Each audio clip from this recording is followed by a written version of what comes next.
Hey, what's up, guys? My name is Sal, and this is another expedition log. We're doing something slightly different today. For your consideration, I'd like to present an abandoned school. There is little information on this place other than it's been around for over 100 years. And if you do have information on it, please leave it in the comment section below. Join the Discord and let's chat about it, or on any of my social media, Twitter, Instagram.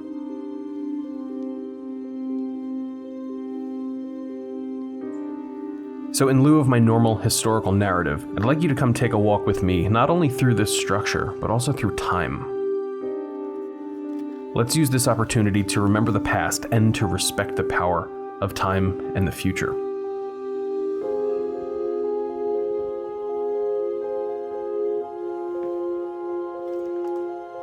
But first, a word from our sponsor. This expedition is sponsored by the 90s. From reruns of Mr. Rogers' Neighborhood to Nintendo, Bill Clinton to AOL, Michael Jordan's baseball career all the way up to The Matrix. It was a decade that, as a child, I remember quite fondly, and a decade that prepared me for adulthood. Hi, glad to see you today. I shall button my buttons on the sweater, change my shoes, and get ready to have some time with you in this very special studio of ours.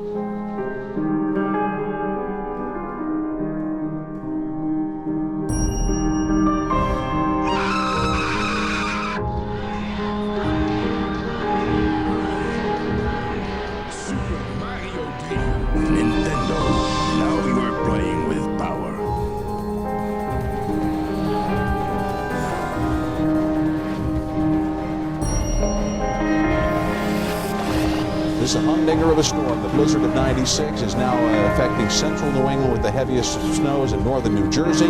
We'll continue with updates all throughout the course of the day. But right now, Vivian Brown has a look at our forecasts in the Weather Channel studios. Vivian?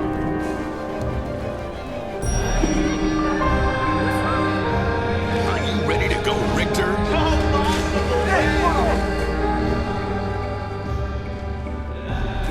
I did not have sexual relations with that woman.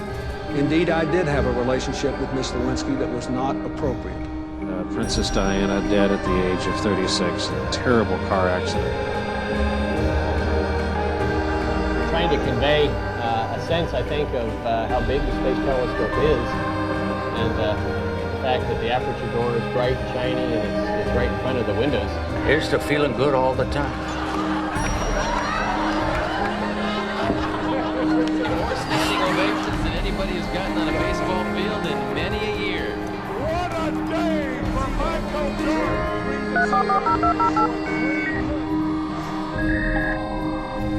Welcome. What's up? You've got pictures, baby. File's done. Goodbye.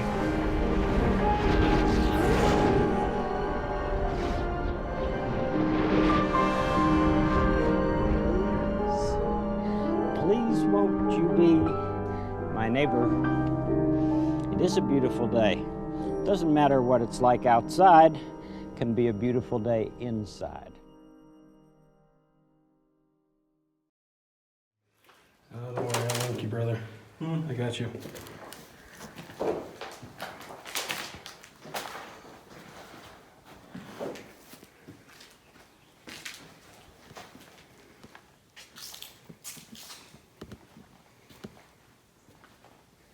Do you remember that feeling when you were a kid, about 1 week before school started? The summer break was nearly over, and it was time to go to the mall, or Staples, or Kmart, or whatever stores you went to or were taken to, so that you can get your back-to-school gear. Your book bag, your new shoes, clothes, school supplies, stationery, stuff like that. There was a tinge of excitement around getting to use your cool new backpack and to see your friends again, but it was immediately tarnished with the thought of actually having to go to school for the next 9 months. That dread was overtaken by a renewed feeling of excitement because you had a week left of summer vacation and you would take advantage of every moment.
Yikes. Oh, a bunch of kids' jackets and shit. Springfield Band.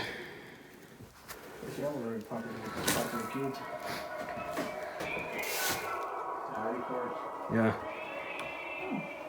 It smells like stiff up here. Yeah, I'm glad I have this thing on. I think I've seen everything up here. I think I'm good. Yep.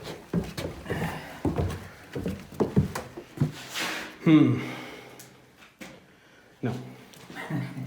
I don't listen to the No. This episode serves as an elegy for all of our childhoods, and we've all had different experiences. Some of us had great childhoods, and others maybe not so much. But I'd like you to take the next few minutes to just think about that time in your life, to think about the time that happened after it, and everything that led you to this point. Because the one thing that we can't escape is time.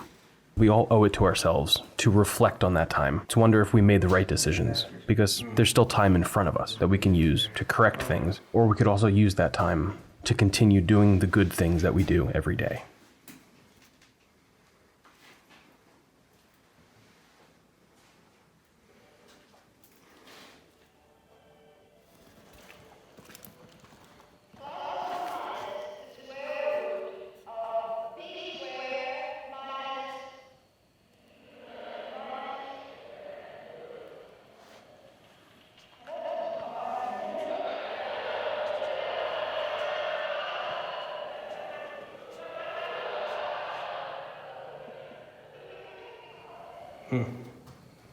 I doubt that.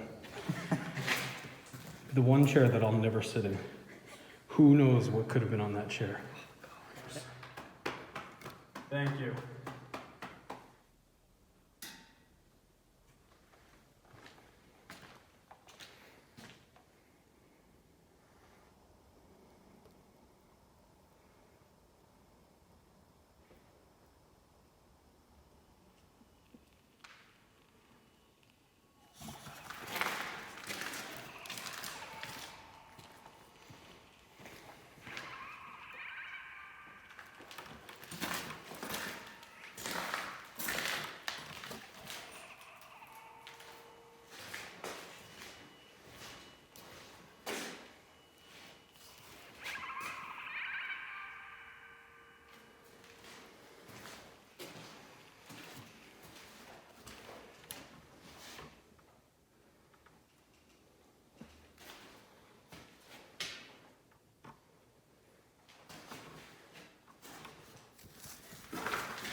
Mathematics is an important subject.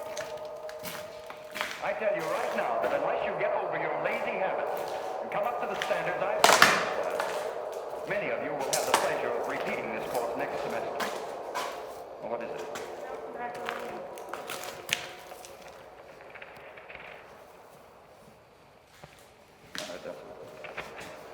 I have to leave for a few minutes. Now I want you to open your books and work out correct solutions to the problems you missed.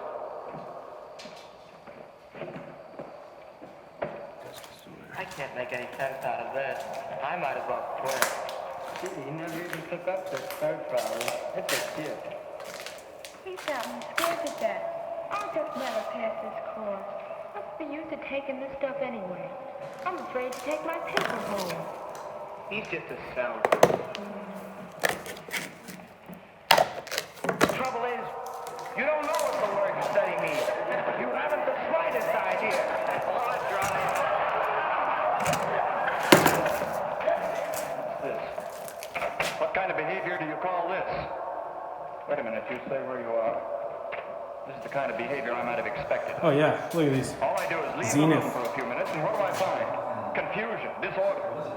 And you, what were you doing? Oh my God. I was going to what? Throw the eraser, I suppose. The good thing I caught you. I'll make an example of you. That's enough out of you. Leave this room and report to the principal's office immediately.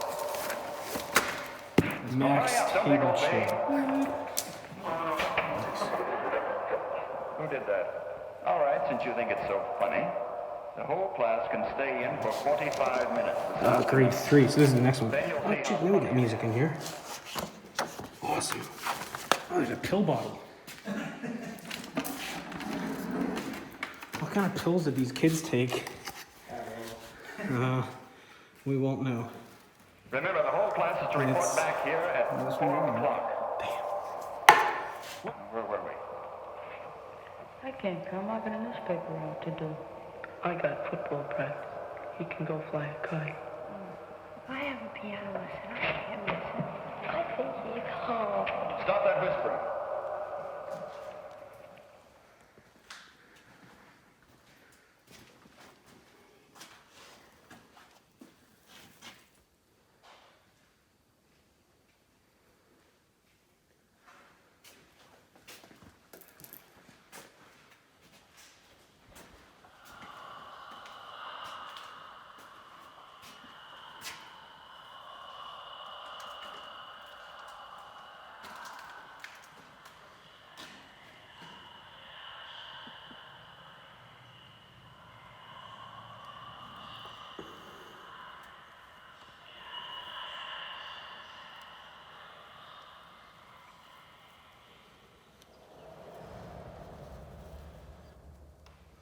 Storage.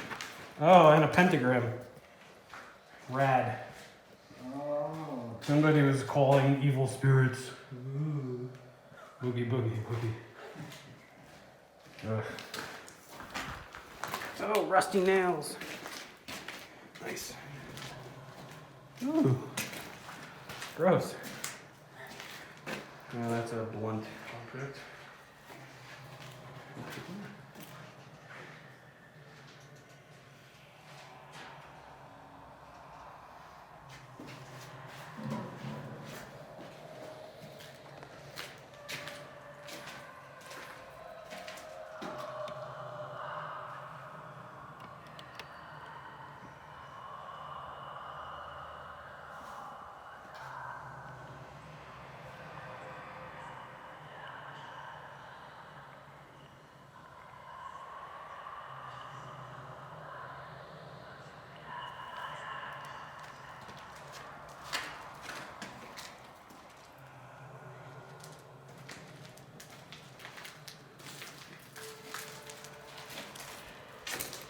And the door is right there.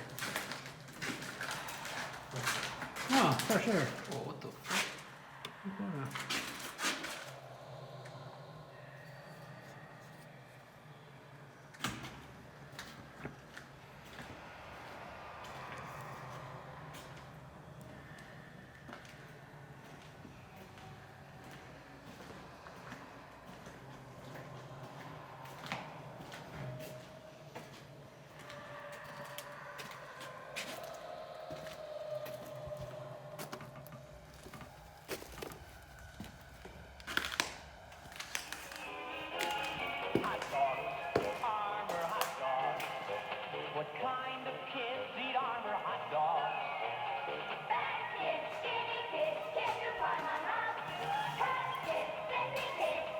Kids with chicken pox love hot dogs.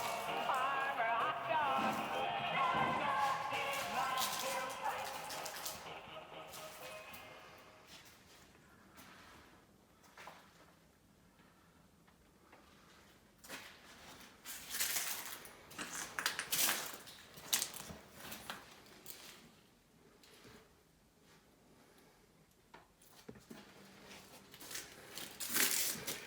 Nice, there's still soap in here.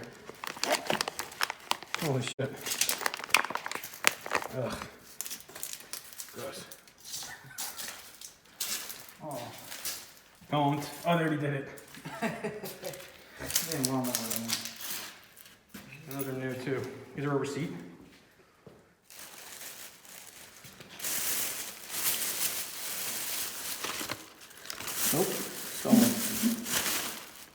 Oh, yeah. Cool, fresh air whipped against your face at 9:30 in the morning while you rode your bike around the neighborhood, rolling up to each driveway, ringing each doorbell to see if your friends could come and play. Nerf gun fights would span the entire block, and then you'd retreat to your house to sit on the floor in front of a Zenith tube television. You'd blow the dust out of the cartridge, and a friendly but heated competition to see who could finish the Super Mario stage the fastest would ensue. Mom then presented the group with bologna sandwiches, a bowl of Doritos, and some Capri Sun. Then an important meeting was held to figure out the correct order in which to defeat the robots in Mega Man 3, so as to beat the game as efficiently as possible.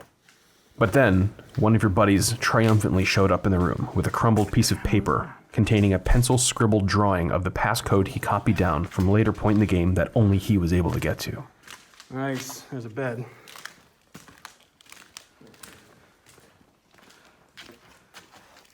Oh yeah, there's a party here.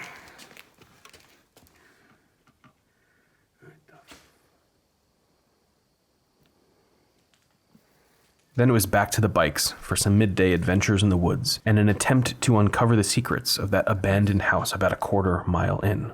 This would be the new clubhouse, the new fort and base of operations.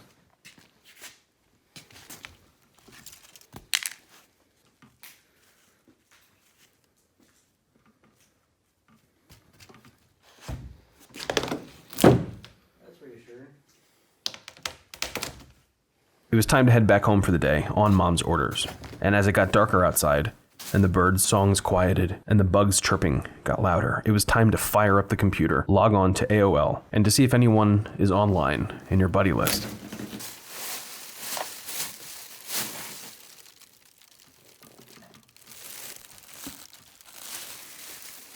That's fucked.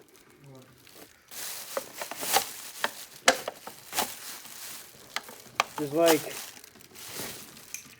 a receipt. As they're just fucking ripped. Let's see, what did they buy? Damn it. Can't tell.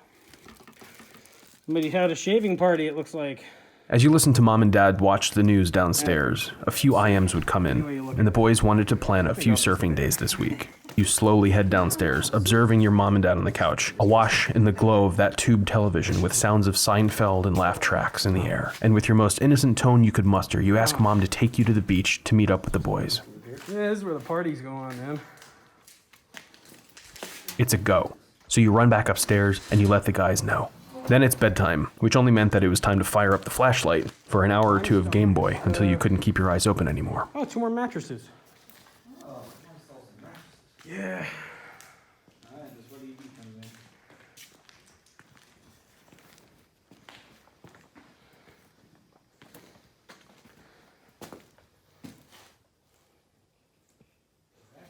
Yeah, somebody lived here.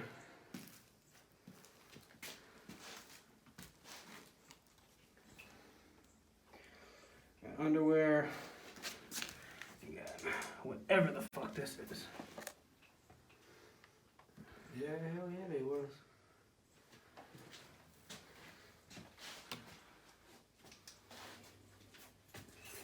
The next day comes around without you even realizing it, and your first thought is that school starts in about a week. But the next few days are beach days, and nothing beats an entire day of surfing. Mom packs the cooler with sandwiches, sips iced tea, fruit, and snacks. You grab the surfboard and a few sticks of wax and you head out. There's an amazing offshore wind, and it's early and cool, so the water feels nice and warm. Running down the sand dunes, you see the guys already in the water waiting for the next set. It's high tide and flat, but as the day goes on, the swell picks up to about chest high.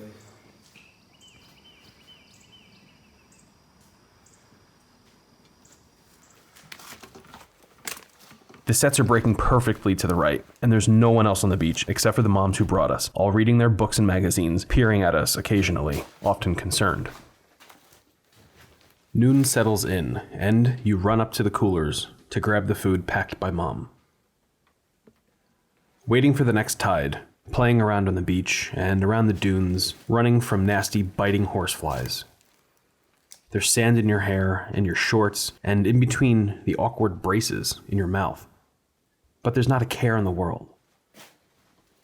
Not even the thought of starting 4th grade in just a few days can ruin this moment. The tide goes out, and the swell picks up, and there were a couple more hours of perfect surfing.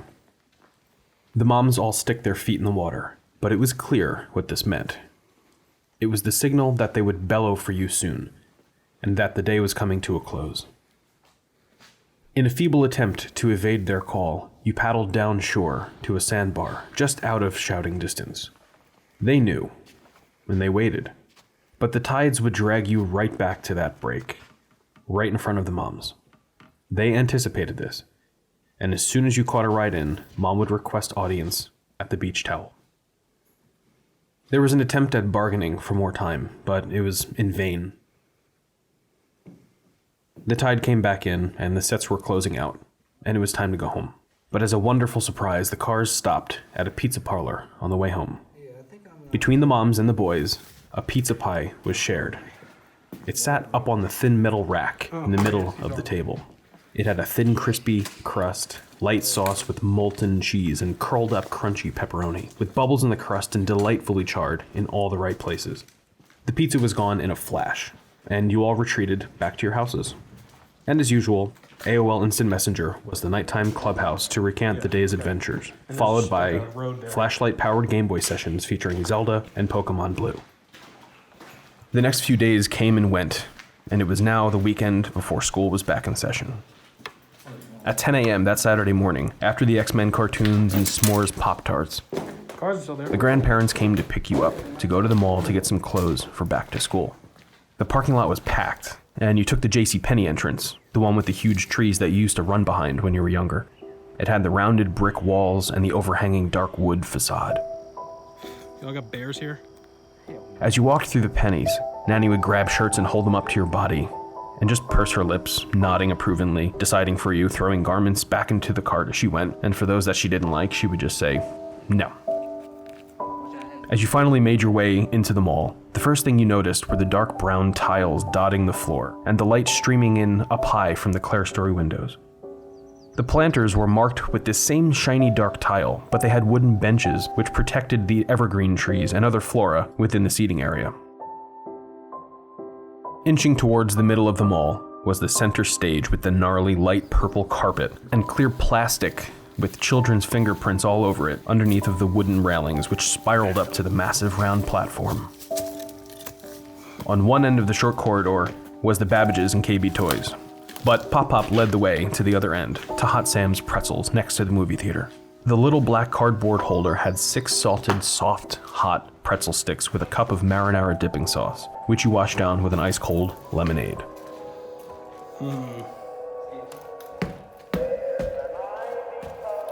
You would go to a few more stores and depart the mall with a couple shirts from Pacific Sunwear and the bags of clothes Nanny got for you. The trip back to the house was quiet, except for the few profanities Pop-Pop would shout at less skilled drivers than himself. Yeah, the floor is just caved in over there. There. You sat with Pop-Pop on the couch and played Super Mario Brothers, while Nanny puttered around the kitchen, tidying up an already spotless house. Then Mom eventually came through the front door, and it was time to head home. On the floor there.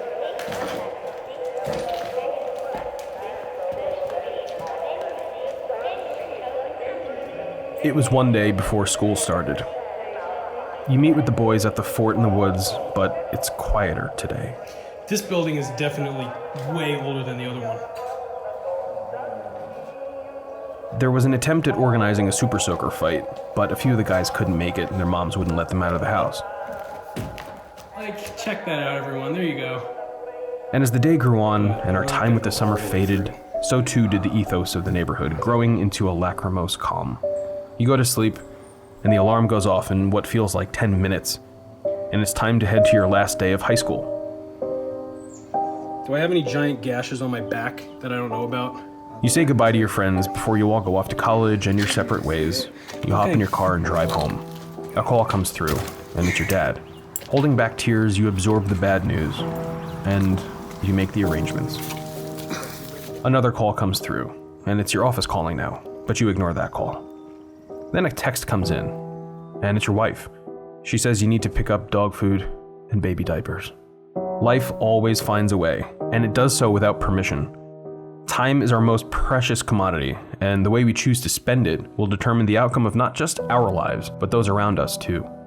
So the next time you feel like you're wasting time or procrastinating, or that you could be doing something better with those precious seconds, just do it, because you can't get that time back.